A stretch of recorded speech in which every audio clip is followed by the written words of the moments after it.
listening to PetLifeRadio.com. Welcome to Animal Rights on Pet Life Radio.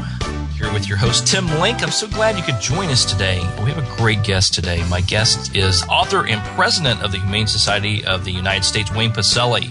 So Wayne's joining us. He'll be here talking to us today about his recently released book, The Bond, Our Kinship with Animals and Our Call to Defend Them. So it's a great book, a lot of detailed information in there, and it details the really the eternal bond with the animals that we have in our life and the animals in the world, and how we need to answer to the needs of those animals, especially those animals at risk. So without further ado, I want to welcome Wayne Pacelle to Animal Rights on Pet Life Radio. Wayne, thanks for joining us today. Tim, my pleasure. Thanks for all the great radio broadcasting you do about animal issues. Oh, we appreciate it. We think what you guys do there is fantastic work. It's ever-ending work, but it needs to be done, and we're out there rooting for those animals every single day. I know you are, and you're so right. It is never-ending, but we've got to keep plugging away, so thank you very much. That's right. That's great. Well, tell us a little bit about the new book, The Bond. Well, you know, in many ways, it was a life's work for me. I have always been concerned about animals, and I really had a kinship with them before anybody told me, you know, that being mean to animals or cruel to animals was wrong. I mean, it just never even occurred to me to do any harm to an animal. And I was fascinated by animals when I was a kid, and as I grew up, that feeling just continued to strengthen, and I then began to devote my adult life to animal advocacy. And this book is really the culmination of all of that work. It captures my 25 years of kind of full-time advocacy and activism for animals.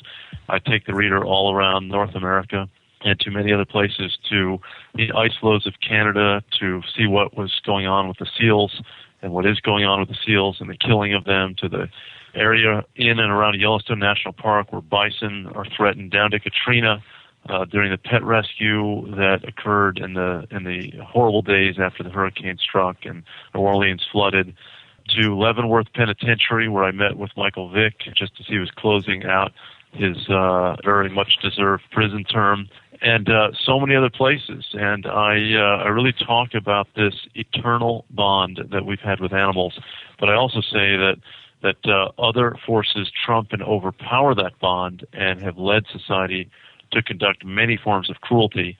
And I highlight the contradictory notions that exist in our society toward animals, and that's one of the core elements of the bond. Yeah, and I think it's the key thing behind it is, and I wanted to ask you about that. I know you detail a little bit more in the book, but I want listeners to understand this as well, because what is the cause of this? Because like you, when I was growing up, I had this real kinship with animals, love affair for animals, didn't really understand anything that was potentially going wrong with them. But as I got more involved with rescue organizations and animal causes, it's just it seems it's getting greater and greater every day. Do you think it's just a society shift, and are we correcting that ship and shift in the right direction? Well, you know, we've always had a real disparity in power between us and animals. I mean, we've always had the advantage with our incredible brain as a species and all of the technological innovations that we've had over time. We had an advantage. That disparity and that advantage is growing greater by the day with all of the power that we exert over animals and the natural world. And I think that separation, that kind of loss of a connection to animals, you know, through factory farming and industrial agriculture and through puppy mills and through so many other things. I mean, we've simply lost the touch with animals in many settings. And a lot of people don't know what's going on, or they choose not to think about it. And I wrote the book to elevate the discussion about these issues and to really call people to a new level of awareness and action with respect to our responsibilities to animals. You know, I just think that we're tugged and pulled. You know, the good news is that this bond that we have as kids is instinctive, it's positive, it runs in the right direction, but then we're also pulled in the direction of selfishness and tradition and profit at the expense of animals. And it's that dynamic and that tug and pull that I wrestle with in the book, and I essentially, you know, want more movement in the direction of goodness and decency toward animals, and obviously that's the entire purpose of the book. Absolutely, absolutely. I think that awareness, that's the key thing, but we just got to become more aware of who we are in a society and what our purpose is and how we can help those animals. Absolutely. And, it takes so many things. It's the animals in our lives. It's the food that we eat. It's the clothing we wear. It's so many daily decisions. This is not some far-off issue. This is not just an abstract concern. We live in this very, big era of globalization, and we hear about distant problems. Well, this issue is right in every one of our lives, and we can make choices every day to vote, for cruelty or against cruelty with our dollars and with our daily decisions. And I'm asking people to think about all of these decisions and to do better when it comes to animals. Absolutely. As you just highlighted, not only giving of our tithing our treasures, our funds to help causes, because that's desperately needed to help groups like yourself bring that to the forefront, but also just the time, getting involved, making yourself aware, and putting in the time and effort to help out. No question. And, there's so much more philanthropy and so much more advocacy for animals. Now there are 10,000 groups in the United States that are operating to help animals, whether they are shelters or rescue groups or wildlife rehabilitation centers or rabbit rescue or rescue of any animal you can think of, or whether it's national organizations that look at the wide range of problems like the Humane Society of the United States. There's so much advocacy. The flip side of that, of course, is that all of these groups are needed in the first place. Why is there so much cruelty to necessitate this level of advocacy and activism? And, this is the tension that exists in our society on this issue. There are many industries and many people who just want things to stay the way they are. They have an attitude that animals are things or objects or economic instrumentalities, resources in the waiting. And, I think we're challenging this notion and saying, hey, we have principles and values as a society. And one of those principles is that we should be good to animals. We oppose cruelty. We've got to logically apply that standard in all settings with all animals and not just reserve it for some animals at some of the time, but to apply this general principle to the way we treat animals. So it doesn't mean that, it means that farm animals are not excluded. It means that animals who are the victims of animal testing are not excluded. It means that wildlife are not excluded. All animals matter. And I'm trying to deliver that message by traveling around the country and talking about the bond. Yeah, and I think you do an excellent job of that. We're going to take a quick break here, Wayne, but everybody hang tight. We're coming back here with Wayne Pacelle talking about his new book, The Bond, Our Kinship with Animals, and our call to defend them. You're listening to Animal Rights on Pet Life Radio. Sit. Stay. We'll be right back after a short pause. Well, 4 to be exact. Buster, you're telling me my dog food products can't go on your shelves? That's right. Didn't pass one of my Petco certified nutrition checklists. Sorry, Wayne. Who made these checklists? Geniuses. Very smart guys. Well, it's good enough for most grocery stores. Do you see cheese puffs on my shelves? Mayonnaise? Soda pop? No. That's because I ain't running no grocery store, Wayne. Your pets will get better nutrition. I guarantee it. Petco. With healthy pets go. Enter the code LUCKY10. LUCKY, the number 10, and get 10% off any order. No minimum at petco.com. Whether they're big, small, hairy, or whatever, you're going to need gear for your feet. And Kids Foot Locker's got all the great shoes and gear that'll get you in the game. Go to kidsfootlocker.com and enter the code AFANW1KF to get 10% off any order of $50 or more. Or enter the code AFANW2KF to get 15% off any order of $75 or more at kidsfootlocker.com. And cover those funky feet. FTD's network of over 40,000 florists around the world have been creating beautiful handcrafted arrangements for 100 years. Each arrangement is delivered the same day and backed by FTD's 7-day satisfaction guarantee. For a century, people have trusted their most important occasions to the flower experts at FTD. Since Pet Life Radio is all about puppy dogs and flowers, our listeners, that's you, can get a 20% discount on your order. Just go to fluorop.com and use the code LUCKIES20 at checkout. FLEUROP.com. Code word LUCKYS and the number 20. Pet Life Radio presents Paranormal Pets, where you can always expect the unexpected. Each week we'll discuss all aspects of weird or spiritual animal encounters, ghosts, totems, psychic animals, animal souls, animal angels, and animals in religion, with a little cryptozoology thrown in. Step into the supernatural world of pets with your paranormal pet's ghostly host, Dusty Rainbolt, every week on demand, only on PetLifeRadio.com.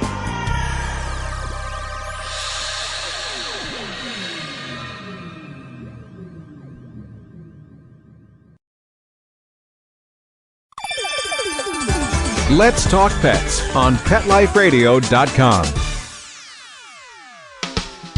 Welcome back, everybody. Listen to Animal Rights on Pet Life Radio. You're here with Tim Link today, and we've got Wayne Pacelle of the Humane Society of the United States talking to us about his new book, The Bond, Our Kinship with Animals and Our Call to Defend Them. Now, Wayne, right before the break, we had highlighted the fact that perhaps people are a little bit more aware of what's going on with our domesticated animals, dogs and cats, and maybe perhaps horses. But your work and the work that's done at the Humane Society of the United States covers a lot of different animals, types of animals and causes. Are there certain ones in the forefront now? I know you mentioned earlier in the show some of them, but which really stand out as saying we've got to really open ourselves up a little bit wider to helping the animals? Right. You know, we've got a big picture view of things at the Humane Society of the United States, and we really do carry on campaigns on multiple fronts. So we do have 4 or 5 major campaigns. We are working to upgrade anti-cruelty laws and to combat dogfighting and cockfighting. Those are, all horrible activities. There's no defense for them. Society agrees with us on this, and it's a question of kind of execution, enforcing the laws, making sure that we're reaching young kids before they go down this path. The second big area is puppy mills and pet overpopulation. We as a nation are euthanizing 3.5 million dogs and cats, most of them healthy and adoptable animals. And, that's a tragedy. And at the very same time, we've got 10,000 puppy mills churning out dogs for the pet trade. I mean, what kind of schizophrenia is that when, we're spending $1.5 billion on sheltering and animal homelessness, yet we have policies that do not prohibit people from mistreating dogs on these puppy mills and churning out so many of them for the pet trade. A third big issue is factory farming. 10 billion animals, that's billion with a B, raised for food in the United States every year. That's more animals slaughtered in the United States than there are people on the planet. I mean, the numbers are just absolutely staggering. And more of these animals are raised in industrial confinement conditions where there's really no farming going on. There's just meat, milk, and egg production. The animals are treated like cogs in a machine, and husbandry and standards of care have been lost, and the animals are often in confinement and not living a decent life. I mean, yes, at the end of the process, no matter how the animal's raised, the animal's slaughtered, but the quality of life does matter a bit, and I think that all of your listeners would certainly agree with that general sentiment. A fourth a big area is the seal hunt in Canada and other killing of animals for fur. In this day and age, we just don't need to do this to animals. We have natural fiber coats and synthetic coats. We can keep warm and be stylish without leaving a trail of animal victims behind. So those are a few of the issues, but we at HSUS work on so many big topics, and we want to be advocates for all of the animals. Absolutely, and you guys do a great job with that. And you're right. I think it's just an overall awareness. People have got to wake up. But I also want to ask you, what is that balance between having the legal aspect, having government involvement in this, whether it's local, state, or federal government involved, compared to human work, the advocacy that we do as human beings? How do you balance that? Is there one that holds a little bit more importance than the others?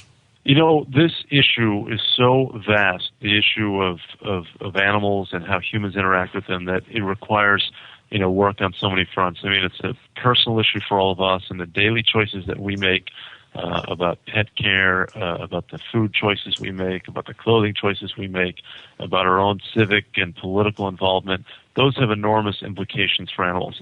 I also think that institutions have a major role. Corporations have the opportunity to be bad actors or good actors. They can market products that are tested on animals or not tested on animals. They can sell fur coats or they can sell cloth coats. They can sell animal products from factory farms or animal products that come from farmers who give the animals more of an opportunity to have a decent life.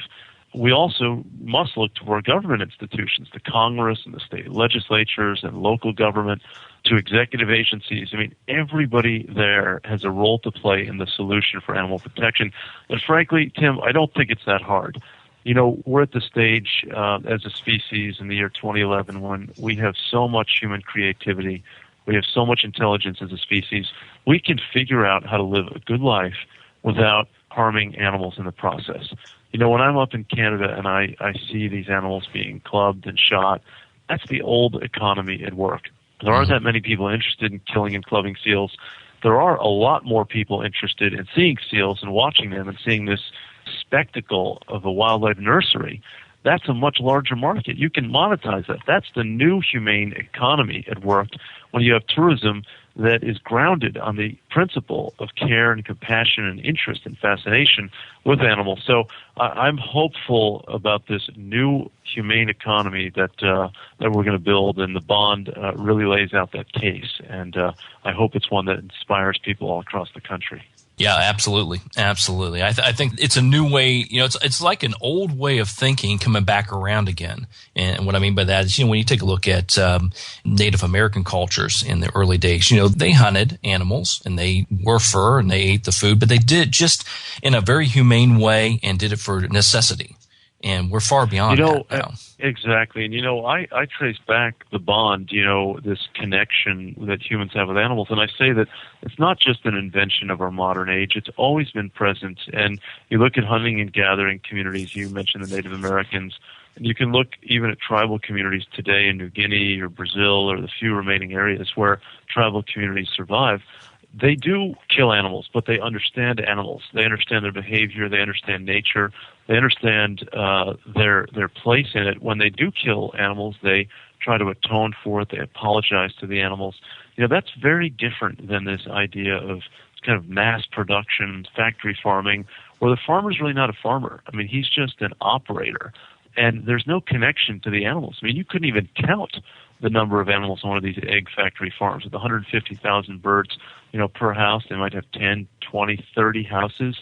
I mean, that is just mass, you know, organization of animals, population dynamics, and not individual care. That is a really far cry from what we had with agriculture and the ethic that really has existed, even without explanation, for so many generations before. Absolutely. Yeah, I agree with you totally there. Now, Wayne, I'm sure you get asked this a lot. I know I get asked this a lot when I do a lot of work with animals and do a lot of work with rescue organizations. But, you know, as an animal lover and as an animal advocate, how do you deal with the challenges, the daily occurrences of dealing with animal cruelty and see what's going on, knowing that you're doing the right things and putting it all together? But how do you really deal with that on a personal level? And any advice for others out there that are involved in animal advocacy? It's tough, Tim, because, you know, especially for me, so much information crosses my path about humanity's kind of lack of awareness and attentiveness to the needs of animals. So much cruelty is just part of my daily experience. At the same time, I also see so many good people like you and others who are trying to spread the word, people who are trying to live by these principles of opposition to cruelty, and we're really making some historic gains. I mean, in the years that I've been involved, the quarter century of being involved since I was a college student and very active on animal issues to now, it's been just a huge change. I mean, we've moved from the margins to the mainstream. We're now seeing the first progress against factory farming and bans on confinement of animals on these factory farms. We're beginning to see cracks in the puppy mill industry. We've made dog fighting a felony in all 50 states. We've outlawed cockfighting in all 50 states. Mississippi is going to become the 47th state to have felony-level penalties for malicious acts of cruelty. There's so much more awareness. And, you know, you rarely find anyone today who says that cruelty is acceptable, nor do you find many people who say that animals don't feel or suffer.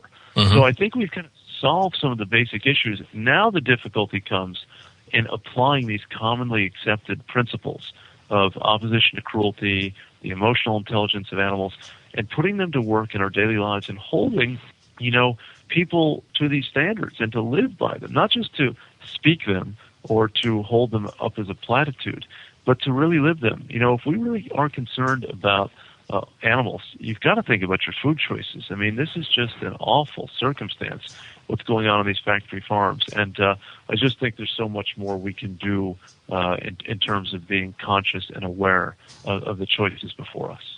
Yeah, and I think that's the key. We have to step forward. We can't, we have to petition our governments and the people that represent us to put these great laws in place and to watch after these things. But we can't just rely on them. We've actually have a responsibility and an ability every day to make conscious choices. And believe me, if we're making conscious choices about what food we eat and what clothes we wear, it's the old saying of supply and demand. The demand for certain types of products developed and processed in certain ways will go away, and it'll start to solve the problem itself.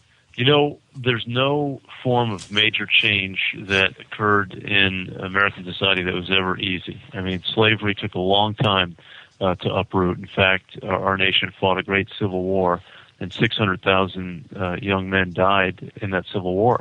The women's suffrage movement was decades in the works. So nothing that's really big ever came easily. And when you're talking about kind of revamping the human relationship with animals and moving away from a relationship grounded on the misuse of power, on exploitation and harm, and moving toward a more merciful, alert approach to animals, that's not going to be easy. I mean, we have so many different institutions and so many different communities of people who, really have thought that this is the only way to treat animals and to interact with them. It takes a while to deprogram people and to push people in a direction. Now, I happen to think that it's going to be better for us as individuals and better for us as a society. I mean, when you have factory farming, you don't just have animal cruelty. You have the loss of small farms and medium-sized farms and the really unraveling of rural communities. You have environmental problems because animals aggregated together in such numbers produce enormous volumes of waste that goes into our environment untreated. You have public health threats because the animals are in such an unhealthy environment. We dose them with antibiotics to try to prevent them from getting sick, and then antibiotic-resistant bacteria develop and then threaten human health. So, you can look at almost every animal issue and see that it's not just bad for the animals, it's bad for our society in general, and we can figure out a new and better way to interact. That's what I'm really excited about. I think we can solve these problems. We just need the best minds and the best people focused on it. We need people not to be bystanders. They need to be involved in the process. They need to listen to your show and take the action that we're talking about, and don't leave it up to you or don't leave it up to me. It's up to all of us to make a difference in this world. Absolutely. Good words of advice. I agree with that wholeheartedly. So everybody needs to get involved and continue to get involved. Don't give up. Don't get distracted by everything around you, because there's the more good people we have on the cause, the better off we're going to be. Absolutely. And I really hope that people go to humanesociety.org. They can get my blog, which I write every weekday. They can find out about what's going on and be part of the collective action that we're trying to organize to make a difference in the world. Absolutely. So, go to humanesociety.org, check out Wayne's blog. Also, you can check out the book, The Bond. You can get it through harpercollins.com. Also, it's available in all major bookstores. So we've been talking to Wayne Pacelle about the book, The Bond, Our Kinship with Animals, Our Call to Defend Them. Wayne, I want to thank you for coming on Animal Rights on Pet Life Radio today. Keep up the great work, and we'll be talking to you again down the road sometime. Tim, you're doing great work. Thank you for spreading the word. Thank you for having me on. It's been a real pleasure. Our pleasure. Our pleasure.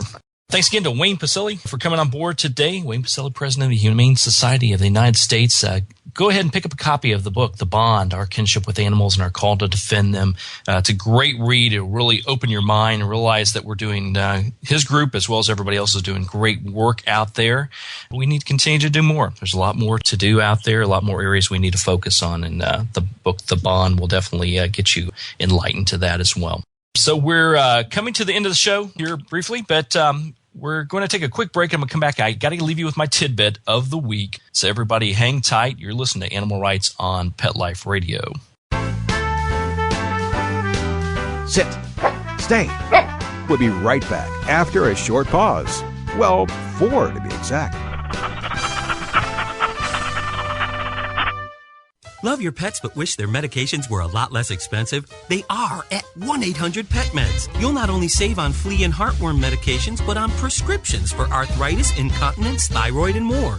And you get fast service, free shipping, and a 100% satisfaction guarantee. Plus, our licensed pharmacists ensure accuracy, monitor drug interaction, and more. See why over 5 million people have trusted their pet's health to 1-800-PET-MEDS, America's largest pet pharmacy. Call now or order online. Go to petmeds.com/lucky, LUCKY, to get 10% off any order and free shipping on orders of $39 or more at petmeds.com. There's a movement afoot. ShoeBuy.com. Join the millions of people who shop ShoeBuy.com's over 400 brands and 500,000 products. Order now and get free shipping and free return shipping. ShoeBuy.com, the world's greatest shoe store. Walk your dog in style and comfort. Enter the code LUCKY, LUCKY, at checkout and get a 10% discount plus free shipping at ShoeBuy.com. How would you like your business to reach out and invite in our audience? We have a brand new trademark concept called InfoSeeds. InfoSeeds are short 20-second seeds of information about your place of business, practice, or service. Is the best, most cost-effective way to invite us in. We only have a limited number of slots left. For more information, visit the website PetLifeRadio.com. Click on sponsorship information. There you can listen to a sample of InfoSeed. Remember, only a limited number of opportunities are available. When you're looking to add a pet into your life, consider adopting a homeless animal from your local shelter or rescue group. Whether you want a kitten, puppy, or a more mature pet, a purebred or a one-of-a-kind mixed breed, even a rabbit or hamster, your shelter has the best selection of animals anywhere, all screened for good health and behavior. PetLifeRadio.com presents Take Me Home with your host, Susan Daffron. Join us each week as we showcase wonderful pets, tell stories, and even throw some pet education into the mix. So get ready to find out why the pet adoption option can be a great way to add a furry companion into your life. Take Me Home every week on demand, only on PetLifeRadio.com.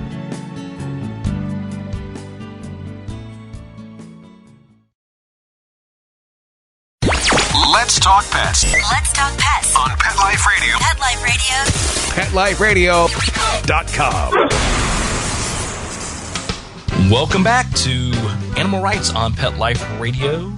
So we were talking to Wayne Pacelle, the president of the Humane Society of the United States, about his new book, The Bond. Everybody go pick up a copy of that. You can check out Wayne and his blog and the book, The Bond, at the humanesociety.org, or you can go to his publisher, harpercollins.com, or it's available in all major bookstores and online. So pick up a copy, get enlightened a little bit more, and help the cause, help those wonderful animals out.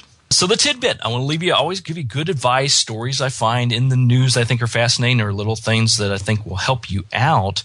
And this one's coming directly from the Humane Society of the United States. So you can check it out, humanesociety.org. And the topic is disaster preparedness. Disaster preparedness. Now, I don't know if you ever thought about having your own personal plan for disaster preparedness and how that impacts your animals, but, we never know when a natural disaster is going to happen. Recently, in light of the recent earthquake and tsunami in Japan, natural disasters have been in the forefront of everyone's mind. And you never know when or where a natural disaster is going to hit. So you got to have a plan. You have to have a plan for yourself, but also make sure you have a plan for your pets. Now, on the Humane Society of the United States, the HSUS, they have a great webpage that helps you design your plan for yourself and for your pets. Here are 3 basics that you need to know.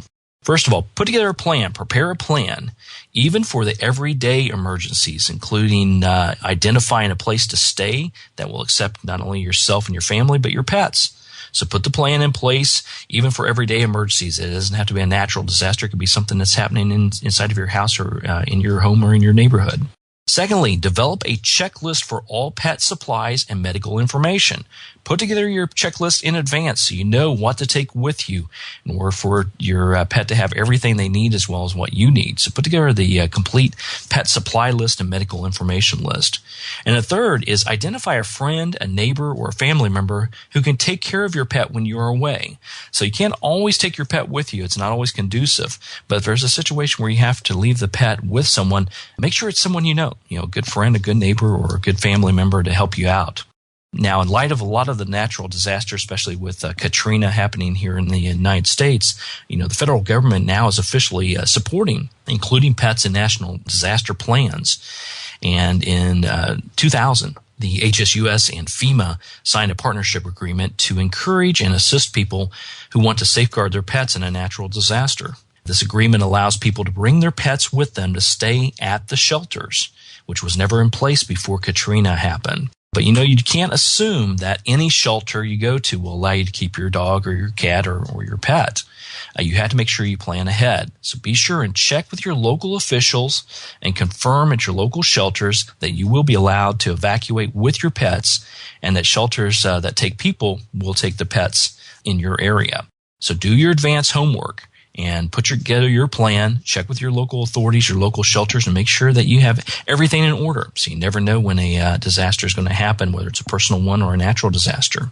So for more information about disaster preparedness for pets, even for livestock and for horses, you can visit my website. Go to PetLifeRadio.com, click on the Animal Rights blog, and you'll have more information there. We'll actually have a link back to the HumaneSociety.org where you can read up on their disaster preparedness plans. So visit PetLifeRadio.com, click on the Animal Rights blog, and find out more about how to put together your disaster preparedness plan. So that's your little tip from Uncle Tim. We're glad to provide it for you. Put those plans in place and make sure your animals are well taken care of. So we're wrapping up the show, coming to the end of the show today. So I'd like to thank everyone for listening to Animal Rights on Pet Life Radio. Once again, I want to thank Wayne Pacelle for coming on the show, for talking to us about his book, The Bond. I want to thank our sponsors and the producers for making this show possible. So thank you very much for giving me this opportunity to bring you great guests and great topics and great books. To find out more about me, Tim Link, and other guests that I've interviewed and guests that I will be interviewing on my Animal Rights show and reading about the blog, wonderful stories and tidbits there, you can go to PetLifeRadio.com and click on the Animal Rights icon and listen to the shows and download them and read up on the blog and all the advice that I could possibly give you. While you're there, also make sure you check some of the other hosts and some of the other shows on Pet Life Radio. We've got a whole plethora of wonderful hosts and shows and people that we interview, so check them all out. Spend some time on the wonderful website. If you have any questions, comments, ideas for the show, or guests you'd like to see on the show, you can email me. Email me at tim@petliferadio.com. That's tim@petliferadio.com. And I'll do my very best to answer your questions, entertain your comments, and bring on the best guests that you want to hear the most. So until next time, write a great story about the animals in your life, share it in a blog, article, or in a book. And who knows, you may be the next guest on Animal Rights on Pet Life Radio. Have a great day. Let's Talk Pets, every week on demand, only on PetLifeRadio.com.